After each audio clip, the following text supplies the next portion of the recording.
Please subscribe our channel and also press the bell icon for more updates. नमस्कार students, आपका हमारे YouTube channel RK classes Kainchiya में स्वागत है।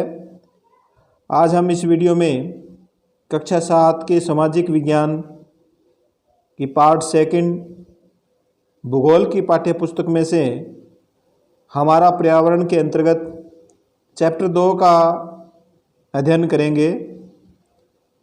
हमारी पृथ्वी के अंदर। टॉपिक का नाम है हमारी पृथ्वी के अंदर। हमारी पृथ्वी एक गतिशील ग्रह है। इसके अंदर एवं बाहर निरंतर परिवर्तन होता रहता है। क्या आपने कभी सोचा कि पृथ्वी के आंतरिक भाग में क्या है? पृथ्वी किन पदार्थों से बनी है? पृथ्वी का आंतरिक भाग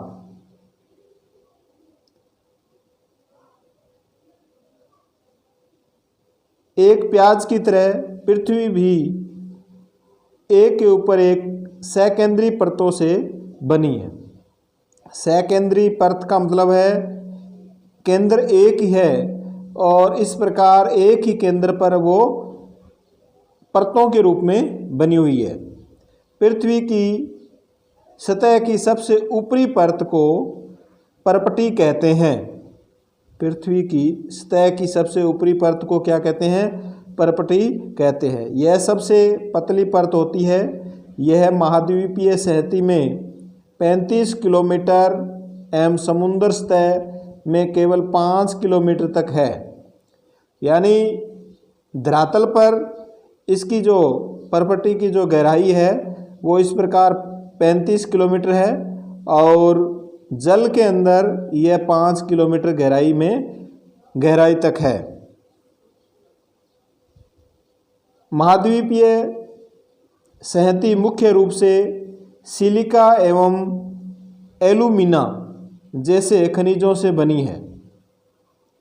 अब यहाँ आपको समझना, देखो, महाद्वीपीय सहती मुख्य रूप से सिलिका एवं एल्यूमिना जैसे खनिजों से बनी है। किससे बनी है? सिलिका एवं एल्यूमिना। इसलिए इसे Cl कहा जाता है। C यहाँ सिलिका से लिया गया है और L यहाँ एल्यूमिना से लिया गया है। दोनों को मिलाकर के इसको क्या कहा जाता है? महाद्वीपीय सहती की जो प्रॉपर्टी है उसको क्या कहा जाता है? Cl कहा जाता है, क्योंकि ये दो खनिजों से बनी है, सिलिका एवं एल्यूमिना। ये आपको याद रखना है। महासागर की प्रॉपर्टी मुख्यतः ये तो थी महाद्वीपीय प्रॉपर्टी यानी धरातल पर, पृथ्वी पर, और ये है समुद्र के अंदर। महासागर की प्रॉपर्टी मुख्यतः सिलिका एवं मैग्नीशियम की बनी होती है। यहाँ ये भी सिलिका थी, लेकिन इसमें दूसरा जो खनिज था वो एल्यूमिना था, और इसमें सिलिका एवं एल्यूमिना की जगह क्या है? मैग्नीशियम है। तो महासागर की या समुद्र की जो प्रॉपर्टी मुख्यतः बनी है वो किसकी बनी है? सिलिका एवं मैग्नीशियम की बनी है।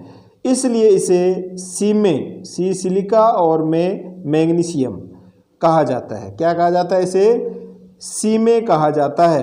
ये आपको याद रखना है। सीमे किसे कहा जाता है? महासागर की प्रॉपर्टी मुख्यतः सिलिका एवं मैग्नीशियम की बनी होती है, इसलिए इसे सीमे कहा जाता है।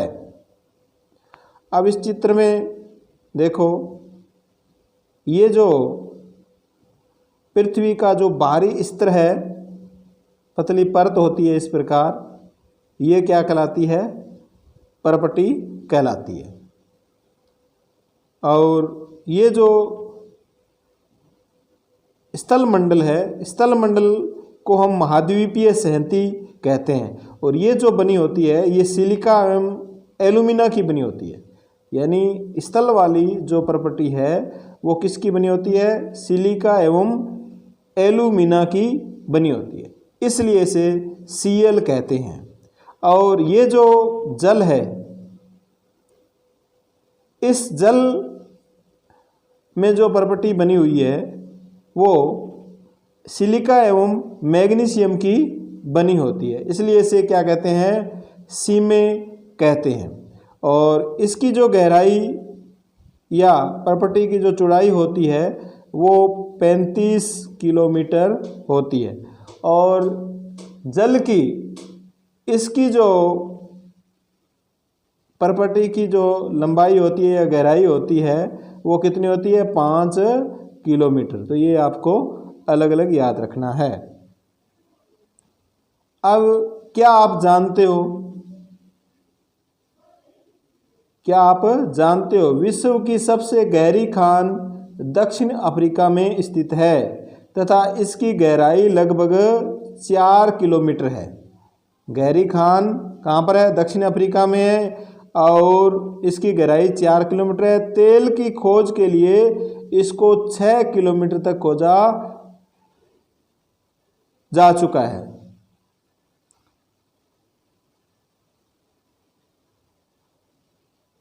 ये देखो महाद्वीपीय परपटी एवं महासागरीय परपटी, महाद्वीपीय परपटी एवं महासागरीय परपटी।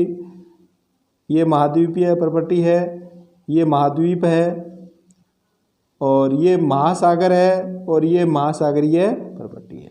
इसकी जो लंबाई है ये कितनी है, यहाँ तक है 35 किलोमीटर तक, और ये जो है यहाँ तक है 5 किलोमीटर तक।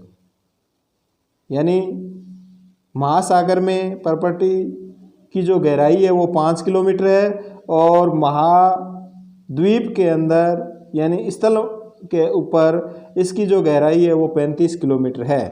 किसकी, परपटी की, ऊपरी जो परत है उसकी। परपटी के ठीक नीचे मेंटल होता है। परपटी के ठीक नीचे यहाँ पर ये जो रेड कलर में दिखाया गया है ये क्या है, मेंटल है, जो 2900 किलोमीटर की गहराई तक फैला होता है। इसकी जो गहराई है वो कितनी है, 2900 किलोमीटर, 2900 किलोमीटर गहराई तक मेंटल फैला हुआ है। इसकी सबसे आंतरिक परत है वो क्रोड कहलाती है। सबसे आंतरिक परत क्या कहलाती है, क्रोड कहलाती है, जिसकी त्रिज्या 3500 किलोमीटर है। यह मुख्यतः निकल व लोहे की बनी होती है। जो क्रोड बनी होती है वो किसकी बनी होती है, निकल एवं लोहे की बनी होती है। इसे निफे यानी निकल और फेर्स कहते हैं। केंद्रीय क्रोड का तापमान एवं दाब काफ़ी उच्च होता है। तो देखो इसको हम समझते हैं। इस चित्र में देखो पृथ्वी का आंतरिक भाग, ये ऊपरी भाग आपको बताया परपटी है, ठीक है, और इसकी जो गहराई है वो 35 किलोमीटर है स्थल मंडल में, और ये है मेंटल, ये क्या है यहाँ तक मेंटल, और मेंटल की जो गहराई बताई गई है वो कितनी है, 2900 किलोमीटर। कितनी है, 2900 किलोमीटर। और सबसे जो आंतरिक परत है वो क्या कहलाती है, आंतरिक क्रोड कहलाती है। आंतरिक क्या कहलाती है, क्रोड कहलाती है। इसकी जो त्रिज्या है वो कितनी है, 3500 किलोमीटर है। कितनी त्रिज्या है, 3500 किलोमीटर है।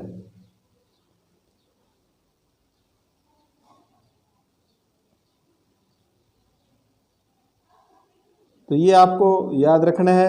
निफे क्या चीज़ है, यानी आंतरिक जो क्रोड है वो निकल व लोहे की बनी होती है, इसलिए इसे क्या कहते हैं, निफे कहते हैं।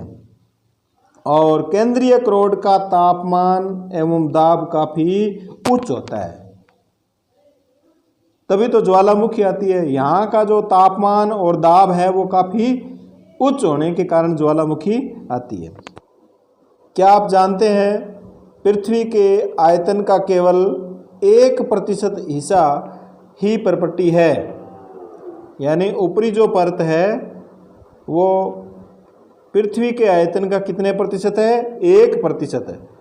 और 84% मेंटल एवं 15% हिस्सा क्रोड है।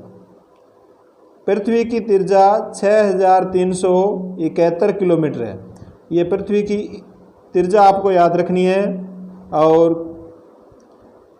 3 भागों में, यानी आंतरिक जो भाग है वो 3 भाग है इसमें। जैसे ऊपरी भाग को प्रॉपर्टी कहेंगे और प्रॉपर्टी के नीचे के भाग को मेंटल कहेंगे। मेंटल का नीचे का जो हिस्सा है उसको क्या कहेंगे?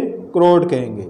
यानी प्रॉपर्टी, मेंटल और क्रोड, ये आपको याद रखना है। तो ये 1% है, ये 84% है और क्रोड है वो 15% है। और पृथ्वी की जो त्रिज्या है वो 6371 किलोमीटर है। फिर है सेल एवं खनिज। सेल एवं खनिज। पृथ्वी की प्रॉपर्टी अनेक प्रकार के सेलों से बनी है। पृथ्वी की प्रॉपर्टी बनाने वाले खनिज पदार्थ के किसी भी प्राकृतिक पिंड को शेल कहते हैं। शेल विभिन्न रंग, आकार, गठन की हो सकती है। मुख्य रूप से सेल 3 प्रकार की होती है, ये याद रखना है। मुख्य रूप से सेल कितने प्रकार की होती है? 3 प्रकार की। सेल के 3 प्रकार: आग्नेय सेल, अवसादी सेडिमेंट्री सेल एवं कयांतरित या मेटामॉर्फिक सेल। आग्नेय सेल, अवसादी सेल और कयांतरित सेल। सेल कितने प्रकार की होती है? 3 प्रकार की होती है।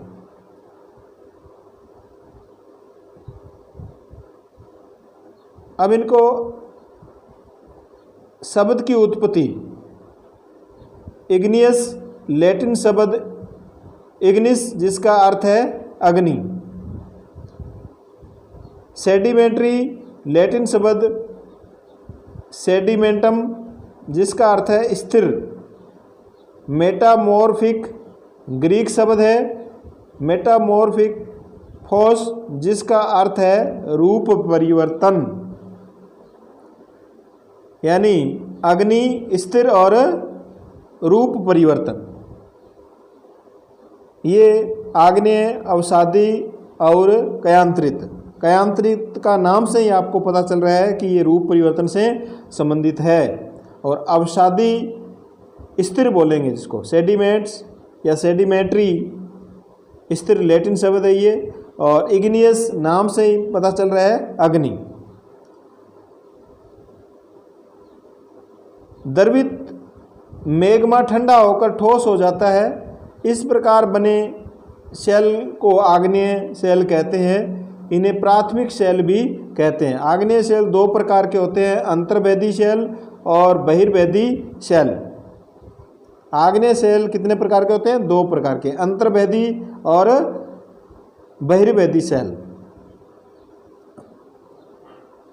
अब दोनों में अंतर क्या है? अंतर्वेदी सेल और बहिर्वेदी सेल में तो ये अंतर देखते हैं। जब द्रवित लावा पृथ्वी की सतह पर आता है, यह तेजी से ठंडा होकर ठोस बन जाता है।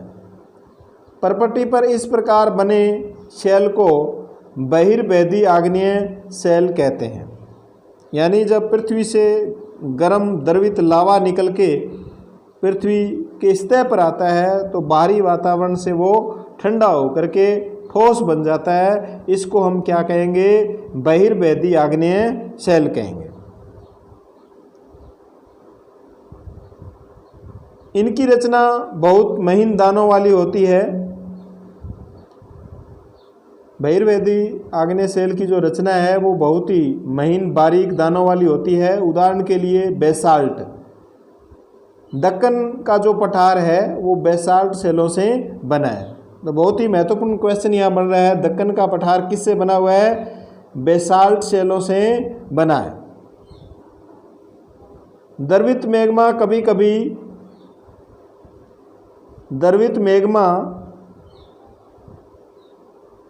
कभी कभी भूप्रपट्टी के अंदर गहराई में ही ठंडा हो जाता है। इस प्रकार बने ठोस सेलों को अंतर्भेदी आग्नेय सेल कहते हैं। अंदर से जो द्रवित मैग्मा उठता है वो कभी कभी अंदर ही गहराई में पृथ्वी के अंदर ही वो क्या हो जाता है, ठंडा हो जाता है। तो उस ठंडा होकर के वो ठोस रूप धारण कर लेता है, उसको हम क्या कहेंगे, अंतर्भेदी आग्नेय सेल। धीरे धीरे ठंडा होने के कारण ये बड़े दानों का रूप ले लेते हैं। ग्रेनाइट ऐसे ही सेल का उदाहरण है। तो अंतर्भेदी आग्नेय सेल का उदाहरण कौन सा है, ग्रेनाइट। और बहिर्वेदी आग्नेय सेल का उदाहरण है बेसाल्ट, जिसमें दक्कन का पठार बेसाल्ट सेलों से बना हुआ है। फिर है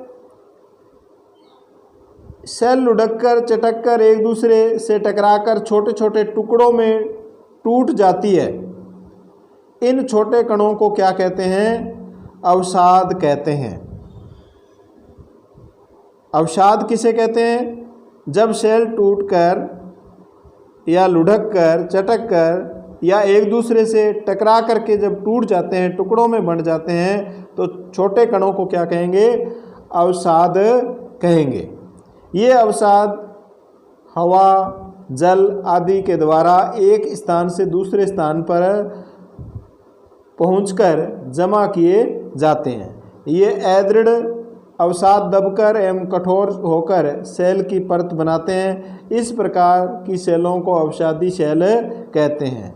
उदाहरण के लिए बलुआ पत्थर रेत के दानों से बनता है। इन सेलों में पौधों, जानवरों एवं अन्य सूक्ष्म जीवाणुओं जो कभी इन सेलों पर रहे हैं, जीवाश्म के जीवाश्म भी हो सकते हैं। तो अवसादी सेल बलुआ पत्थर, अवसादी सेल का उदाहरण क्या है, बलुआ पत्थर है। आग्नेय व अवसादी सेल उच्च ताप व दाब के कारण कयांत्रित सेलों में परिवर्तित हो सकती है। तो कयांत्रित सेल क्या है, आग्नेय और अवसादी दोनों जो सेल है वो उच्च ताप व दाब के कारण उनका परिवर्तन हो जाता है। किन में, कयांत्रित सेलों में परिवर्तन हो जाता है। उदाहरण के लिए चिकनी मिट्टी स्लेट में एवं चूना पत्थर संगमरमर में परिवर्तित हो जाता है। चिकनी मिट्टी है वो दाब ताप के कारण किस में परिवर्तन हो जाती है, स्लेट में परिवर्तित हो जाती है। और चूना पत्थर है वो जमीन के अंदर उच्च ताप व दाब के कारण संगमरमर में परिवर्तित हो जाता है। इसे कहते हैं हम कयांत्रित सेल। सेल हमारे लिए बहुत ही उपयोगी है। कठोर सेलों का उपयोग सड़क, घर एवं इमारत बनाने के लिए किया जाता है। ये आग्नेय सेल है। आग्नेय सेल टूट करके छोटे छोटे टुकड़ों में, दानों में टूट करके ये अवसाद या तलछट में बदल जाता है। आग्नेय सेल किस में परिवर्तन हो गया, अवसाद या तलछट में, और जिसे हम क्या कहेंगे, अवसादी सेल कहेंगे। ये आग्नेय सेल है और टूटने के बाद में ये क्या बन गया, अवसादी सेल बन गया। अवसादी सेल उच्च ताप व दाब के कारण कयांत्रित सेल में परिवर्तन हो जाते हैं और फिर वापस कयांत्रित सेल से लावा निकलता है और वो ऊपर जा कर के क्या हो जाता है, ठंडा हो जाता है और यहाँ ये ठोस बन जाता है। और कुछ लावा है वो अंदर ही पृथ्वी के अंदर ठोस बन जाता है। इसीलिए दो प्रकार का है, आग्नेय सेल दो प्रकार की है, बहिर्वेदी और अंतर्वेदी। दो प्रकार की सेल है, क्योंकि जो मैग्मा बाहर जा कर के ठंडा हो गया वो बहिर्वेदी है, और जो अंदर ही ठंडा हो गया, ठोस बन गया, वो अंतर्वेदी आग्नेय सेल है। तो इस प्रकार ये इनका क्रम है वो सेल चक्र कहलाता है। अब है पार्ट 2 के प्रश्न उत्तर। निम्न प्रश्नों के उत्तर दीजिए। पृथ्वी की परतें क्या है? परपटी, मेंटल, क्रोड, ये 3 परतें हैं। सेल क्या है? पृथ्वी की परपटी बनाने वाले खनिज पदार्थ के किसी भी प्राकृतिक पिंड को सेल कहते हैं। 3 प्रकार के सेलों के नाम आग्नेय सेल, अवसादी सेल, कयांत्रित सेल, ये 3 प्रकार के सेल। बहिर्वेदी व अंतर्वेदी सेलों का निर्माण किस प्रकार होता है? बहिर्वेदी सेल का निर्माण द्रवित लावा के पृथ्वी की सतह पर आने तथा तेजी से ठंडी होकर ठोस बनने पर होती है। अंतर्वेदी सेल का निर्माण द्रवित मैग्मा भूप्रपट्टी के अंदर गहराई में ठंडा हो जाने के कारण होता है। सेल चक्र से आप क्या समझते हो? किन्हीं निश्चित दशाओं में एक प्रकार की सेल का चक्रीय तरीके से दूसरे रूप में परिवर्तित हो जाना सेल चक्र कहलाता है। सेलों के क्या उपयोग है? सेलों के निम्नलिखित उपयोग है। उनका ईंधन की तरह उपयोग होता है, उनको उद्योगों में उपयोग किया जाता है, उनका दवाइयों के निर्माण में उपयोग होता है, उनका उर्वरकों के निर्माण में प्रयोग किया जाता है। कयांत्रित सेल क्या है? कयांत्रित सेल आग्नेय व अवसादी सेल उच्च ताप व दाब के कारण जिस प्रकार की सेलों में परिवर्तित होते हैं उन्हें कयांत्रित सेल कहते हैं। द्रवित मैग्मा से बनी सेल। द्रवित मैग्मा से कौन सी सेल बनी है? तो यह है आग्नेय सेल। पृथ्वी की सबसे भीतरी परत है क्रोड। सोना, पेट्रोलियम एवं कोयला किसके उदाहरण है? शैल, खनिज, जीवाश्म शैल के। शैल जिसमें जीवाश्म होते हैं कयांत्रित सेल। पृथ्वी की सबसे पतली परत परपटी। निम्नलिखित स्तंभों को मिलाकर सही जोड़े बनाइए। निम्नलिखित स्तंभों को मिलाकर लिखिए। क्रोड क्या चीज़ है? ये सबसे भीतरी परत है पृथ्वी की, क्रोड। खनिज सिलिका एवं एल्यूमिना से बनता है। शैल, इसका उपयोग सड़क एवं इमारत बनाने में किया जाता है। चिकनी मिट्टी किस में बदल जाती है? स्लेट में बदल जाती है। सियाल, इसका एक निश्चित रासायनिक मिश्रण होता है। कारण बताइए।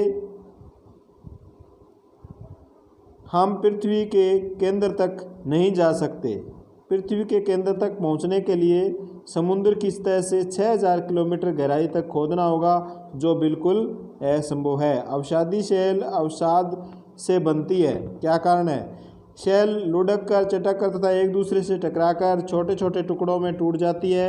इन छोटे दानों को अवसाद कहते हैं। ये अवसाद हवा, जल आदि द्वारा एक स्थान से दूसरे स्थान पर पहुंचकर जमा कर दिए जाते हैं।